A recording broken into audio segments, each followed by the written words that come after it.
অশুভ শক্তি লেগেছে, নইলে এত বিপদ তো বারবার আসতে পারে না। ভেবে দেখ একবার, নবদ্বীপের ঘাটে কোনোদিনও কেউ কুমির দেখেনি। অদ্বিতীয়া গেল নবদ্বীপের ঘাটে, সেখানে কুমির ওকে ধরল।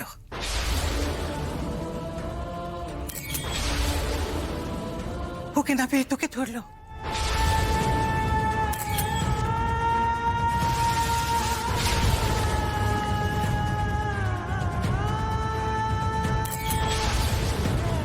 তারপর সেখান থেকে কারা যেন ওকে রাজবাড়িতে ধরে নিয়ে গেল।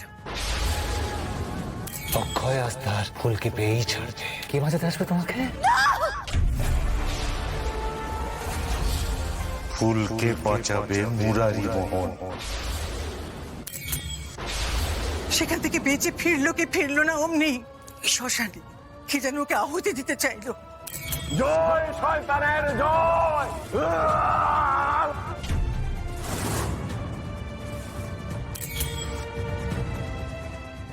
এইভাবে একটার পর একটা বিপদ আসতেই আমার আর ভালো লাগছে না। গোরা, আমি বললি কি শোন না, তোদের আর ওই কপোতাক্ষর ধারে গিয়ে কাজ নেই। দেখ, শুধু বিপদ বলে তো নয়, প্রাণঘাতী বিপদ সব। আর ওকে বাঁচাতে গিয়ে বারবার প্রিয় বিপদের মুখে পড়ছিস। না গোরা না, কোথাও যেতে হবে না অদ্বিতীয়া, কেউ বরং এই বাড়িতে থাক, থেকে প্রভুর সেবা যত্ন করুক। তাতে যদি প্রভু কৃপা করে ওর স্মৃতি কখনো ফিরিয়ে দেন তো দেবেন, আর যদি না দেন তাহলে ওরকমই থাক, শুধু এই বাড়িতে থাক। ওর স্মৃতি খুঁজতে বাড়ির বাইরে যাবার কোনো দরকার নেই। Sorry aunty. দেখি ঢাল হয়ে দাঁড়াতে, তুই তো ওই মন্দিরের দায়িত্ব কে পাবে সেই আলোচনা ছাড়া আর কখনো তোকে দেখি না। এবার থেকে পাবে। রুজোদামের সমস্ত দায়িত্ব এবার থেকে বিশ্বম্বর নিজের কাঁধে নিয়ে দেখিয়ে দেবে। এতদিন তো ব্রজদামের ঘন্টা ভেবে যে যখন পাত্তে আমাকে বাজিয়ে যেতে, এইবার বিশ্বম্বর দেখিয়ে দেবে যে কোনো ঝড়ের মুখে কি করে ঢাল হয়ে দাঁড়াতে হয়। এগুড়া, তুই ওই ফুলগ্রামে যাবি তো অদ্বিতীয়া স্মৃতি ফেরাতে? বড় ভাই হিসেবে আমিও যাব তোর সঙ্গে।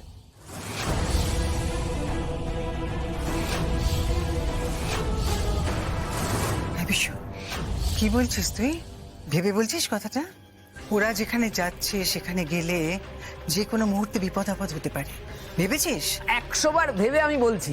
ওসব বিপদ টিপদে না বিশ্বম্বর আর ভয় পায় না। প্রত্যেকটা বিষয়ে তোমাদের বুকজামটা খেতে খেতে খেতে খেতে খেতে খেতে না অবশেষে আমার চেতনা ফিরে এসছে। এইবার বড় ছেলে হওয়া কাকে বলে বিশ্বম্বর দেখিয়ে দেবে। আর শুধু আমি না, বড় বউ হিসেবে সেজুতিও যাবে ফুলগ্রাম।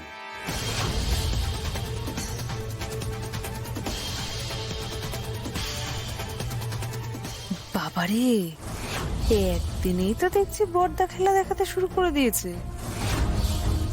কি করেছে গুরুদেব? একেবারে সর্ষের মধ্যে ভূত ঢুকিয়ে দিয়েছে। এবার তুই কর না, যত পারিস ব্রত কর। তোর ব্রত বড়দা আর বড় বৌদি পাঞ্চাল করবেই।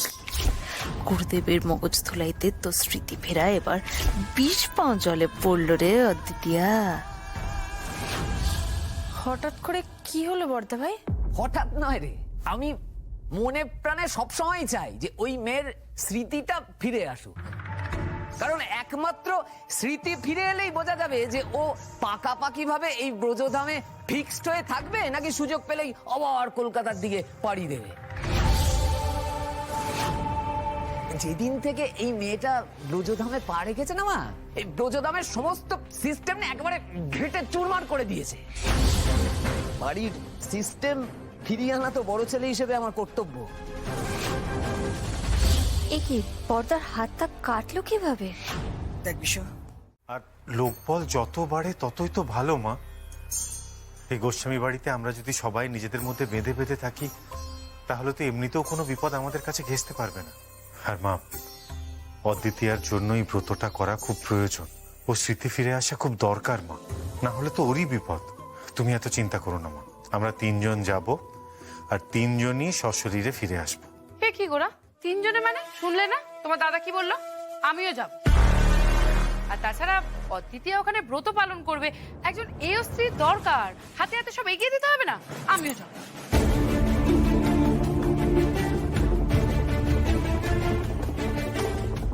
ওনার হাতটাও কাটা, স্বামী স্ত্রী দুজনেরই হাতের তালুতে একই জায়গায় কাটা।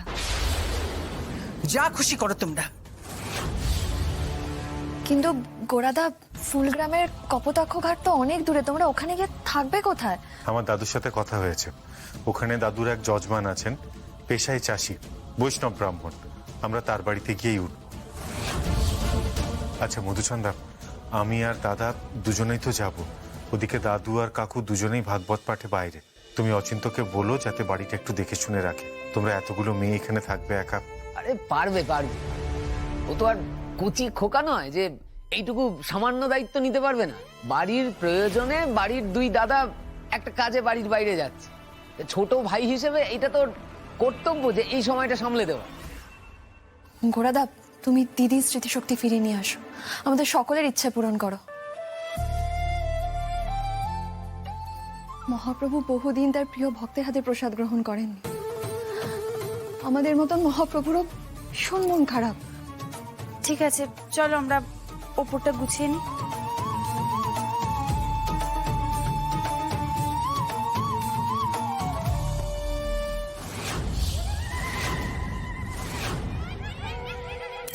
নাও তোমার এই 2 ভক্তের আত্মা তোমার কাছে বন্ধক হিসেবে গচ্ছিত রাখো। জয় গৌর, জয় নিতাই। প্রভু, তোমার সাথে এখন কিন্তু আমাদের আড়ি আড়ি ভাব ভাব সম্পর্ক।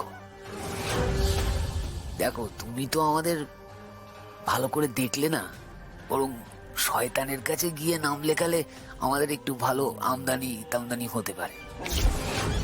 ওই শিবিরেই নাম লেখালাম। দেখো, আমাদের মাথার উপরে তুমি যেমন হাতটা রাখোনি, তেমনি ফস করে পাপ দিয়ে দিতেও কিন্তু পারবে না।